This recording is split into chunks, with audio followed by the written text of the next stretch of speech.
picture this scenario. You are sitting in a completely new room. Oh, I know where this is going. Right. So maybe it is the first day at a new company or a networking event you were basically forced to attend. Or just a dinner party surrounded by friends of friends. Exactly. And the conversation sort of lulls.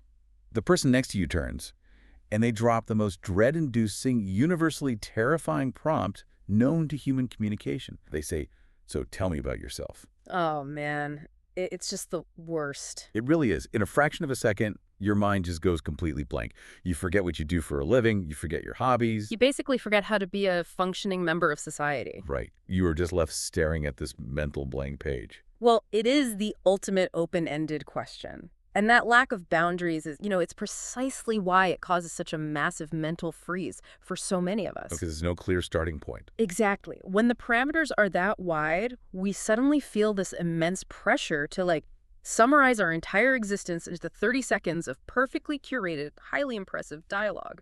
Which is, of course, a completely impossible task. Totally impossible. But what if that moment didn't actually have to be terrifying? I mean, what if there was an underlying architecture, like a specific set of conversational mechanics that could reliably transform that moment of panic into an actual genuine connection? Now that is a compelling thought. Well, that is our mission for today's deep dive. We are going to deconstruct the mechanics of the perfect response to that dreaded question. And this is an incredibly valuable exercise, honestly, no matter how seasoned you are in your career or your social life. It's universal. It really is. Mastering the architecture of an introduction doesn't just save you from an awkward silence. It strategically prevents information overload for the person listening. That makes a lot of sense. Yeah, and it lays a deliberate foundation for fostering a real connection right out of the gate. So to do this, our source material for this deep dive is a conversational transcript simply titled The Art of Personal Introductions. It's a great example to work from.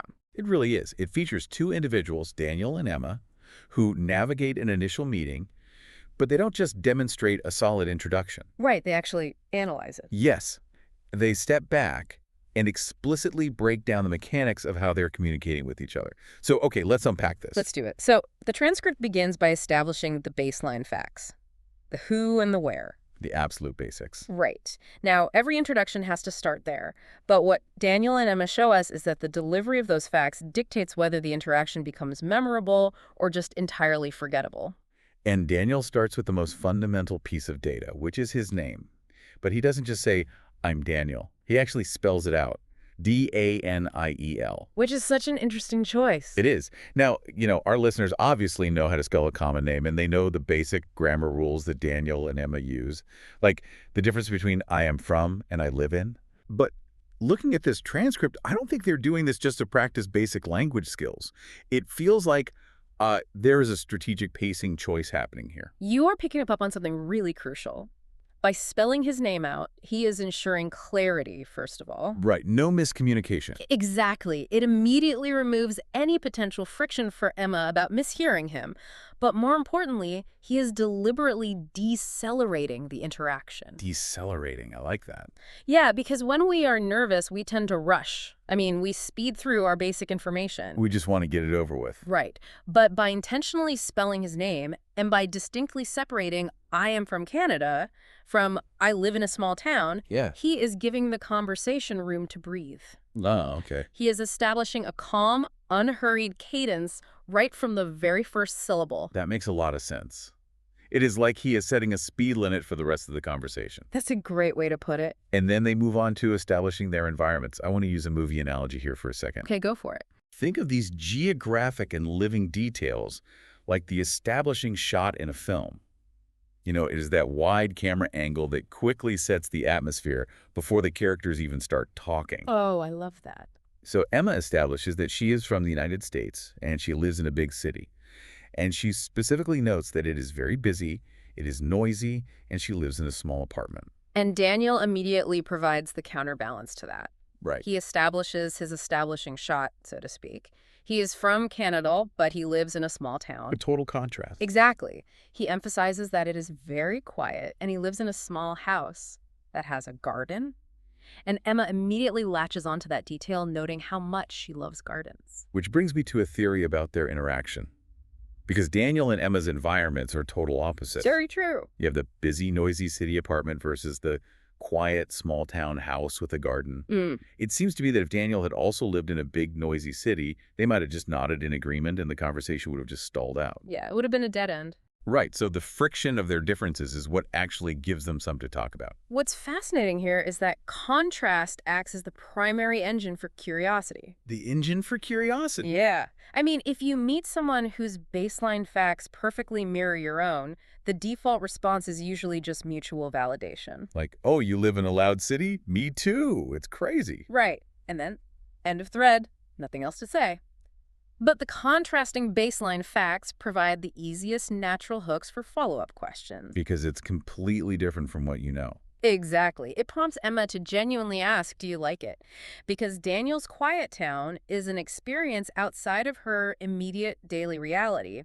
Contrast, when framed positively, naturally breeds engagement.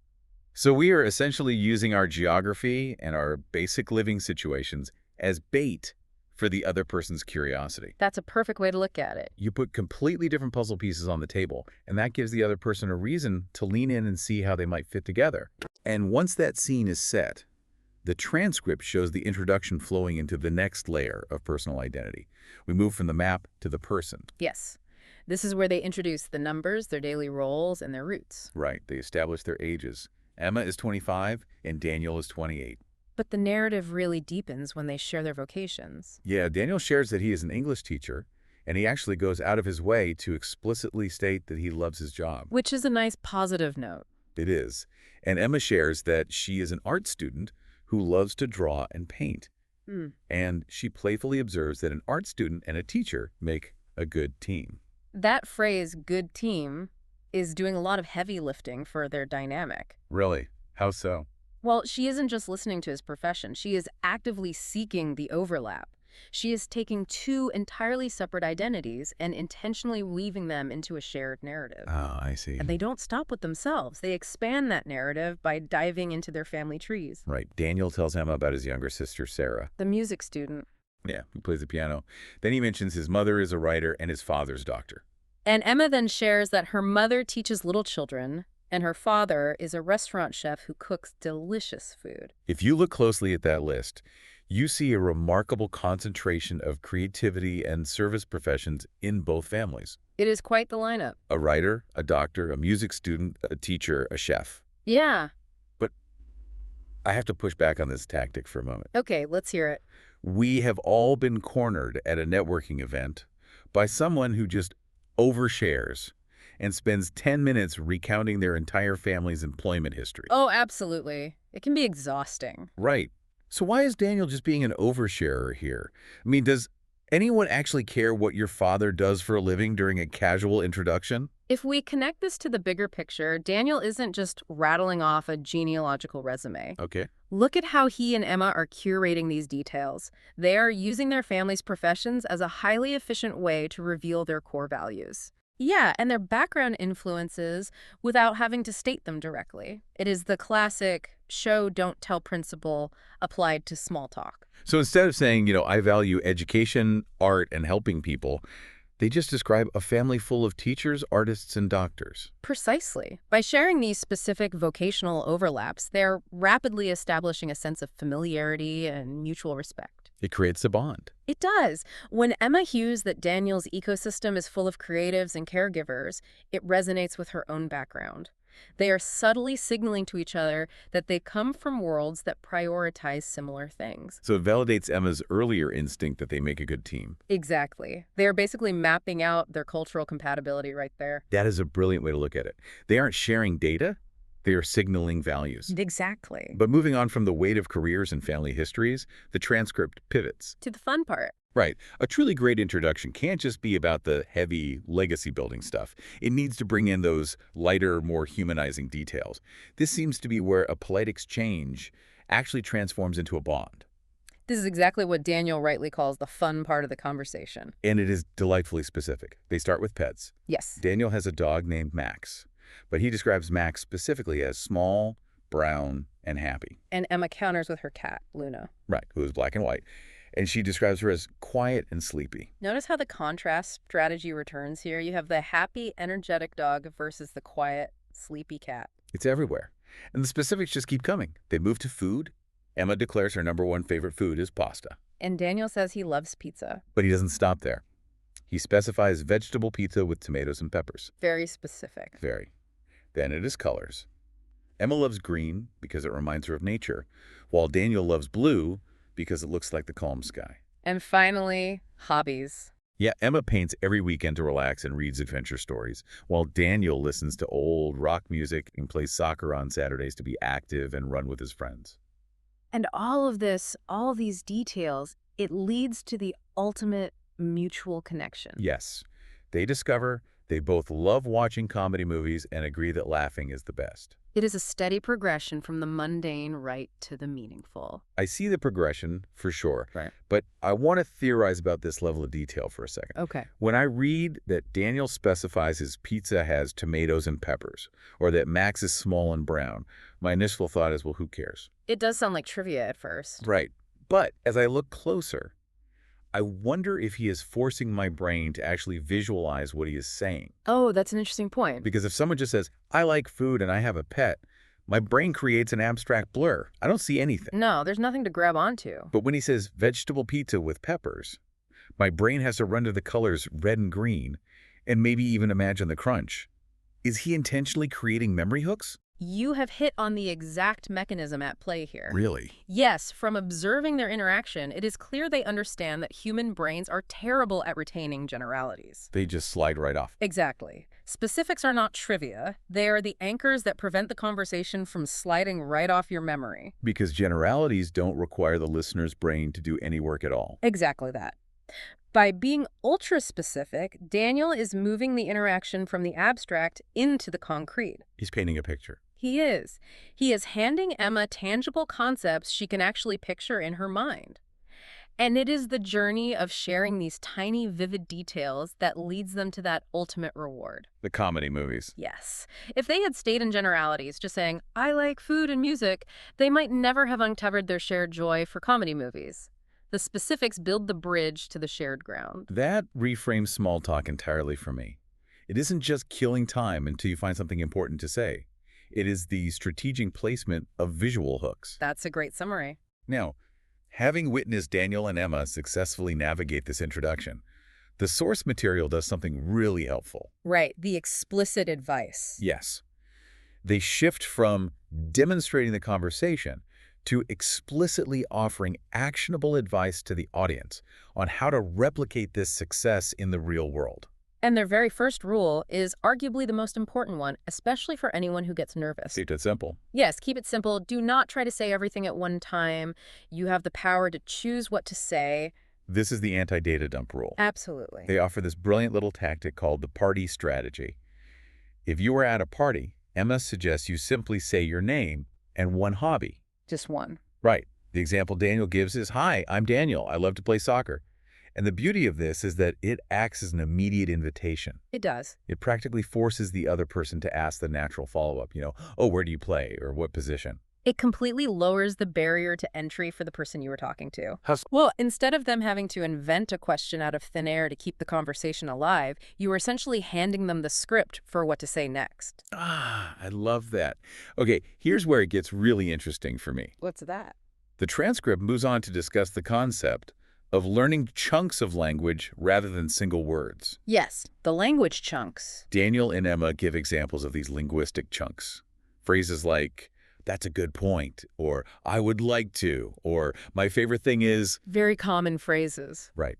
And when I read this, my mind immediately went to technology. Oh, I'm listening. Think about language chunks like keyboard shortcuts or computer macros. Oh, I like where you're going with this. If you are coding or using any complex software, you don't want to manually type out every single line of code or click through 5 nested menus every time you want to execute a common action. It takes too long. Exactly. You program a macro, you hit one button, and the whole sequence executes perfectly. Yeah. It feels like Daniel and Emma are suggesting we build conversational macros.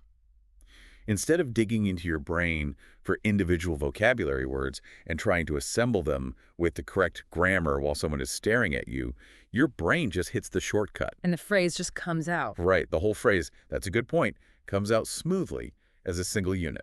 This raises an important question about how we manage our own mental bandwidth during social interactions. Mental bandwidth, yeah. I mean, how often do people overcomplicate introductions by trying to build every sentence from scratch? All the time. Constantly monitoring their own grammar or trying to sound overly impressive. When you are stressed about assembling words, you aren't actually listening to the person in front of you. Because your processing power is just maxed out. Exactly. You are just in your own head panicking about what to say next. Precisely. By observing their reliance on these language chunks, you can see how they intuitively manage the cognitive load of the conversation. They make it easy on themselves. Yes. By using these pre-compiled phrases, as you called them, you ease the mental burden on yourself. You buy yourself a few seconds of processing time. Oh, that's smart. And that frees up your cognitive space to actually pay attention to the other person. Right, to see how they are reacting. Exactly. To notice if they light up when you mention comedy movies or if they seem interested in your small town. It aligns perfectly with their overarching philosophy. Which is? You must treat your introductions simply as an invitation to start a friendship, rather than a performance you have to perfectly execute. An invitation. I think that is the perfect framing. It really takes the pressure off. It does. And to cap off their advice, they remind us of a tool so basic, it often gets forgotten. Smiling. Smiling. A smile is universally friendly. It sets a welcoming tone before a single macro or memory hook is ever deployed. So true. They end their lesson with a clear call to action. Practice by simply sharing your name and your favorite food, or your country and your hobby. Start small and drop the invitation. It is a masterclass in manageable, highly effective communication. It really is. By breaking it down into these components, they demystify a process that causes so many people unnecessary anxiety. Let's do a rapid-fire recap for everyone listening, so you have this toolkit ready for your next networking event or dinner party. Good idea. When you are faced with that dreaded request to introduce yourself, remember the mechanics we've uncovered today. Start with the baseline facts, but use them to set a calm pace. Don't rush. Leverage contrast to your advantage. Let your quiet town spark curiosity against their busy city. The engine for curiosity. Exactly. Curate your background details, like your vocation or family, to subtly signal your core values without bragging. Show, don't tell. Lean into the fun part by using highly specific visual details, like a sleepy black and white cat or vegetable pizza with peppers, to create sticky memory hooks. Concrete, not abstract. Rely on conversational macros to ease your own mental load so you can actually be present and listen. And most importantly, smile to set the tone. When you apply these mechanics, it represents a profound shift. How so? Well, you stop seeing an introduction as a high-stakes test you have to pass, and you start seeing it as a collaborative process of discovery. Which brings us back to that terrifying moment we talked about at the very A beginning. blank page. You are in the room. The conversation stops. Someone turns to you and says, "So tell me about yourself." The moment of truth. We spent this entire deep dive talking about how to carefully construct a narrative of your life, your values, and your successes using these conversational tools. But I want to leave you with a final, slightly different thought to mull over. Oh. Yeah. What if the next time someone asks you that broad, open-ended question, you actively choose to answer a question they didn't ask? Okay, I'm intrigued. Instead of presenting the polished, curated version of your life, what if you introduced yourself by sharing a recent, harmless failure? Or something you are currently terrible at but trying to learn? We spend so much time using these mechanics to build a sturdy bridge. But sometimes, leading with a bit of unexpected vulnerability might be the ultimate shortcut to genuine connection. That completely flips the script on what people expect to hear in those first 30 seconds. It changes the entire dynamic of the room. Thank you so much for joining us for this deep dive into the architecture of connection. We hope you take these tools, maybe experiment with that vulnerability shortcut, and start dropping those invitations everywhere you go. Keep learning, keep paying attention to the mechanics around you, and we will catch you next time.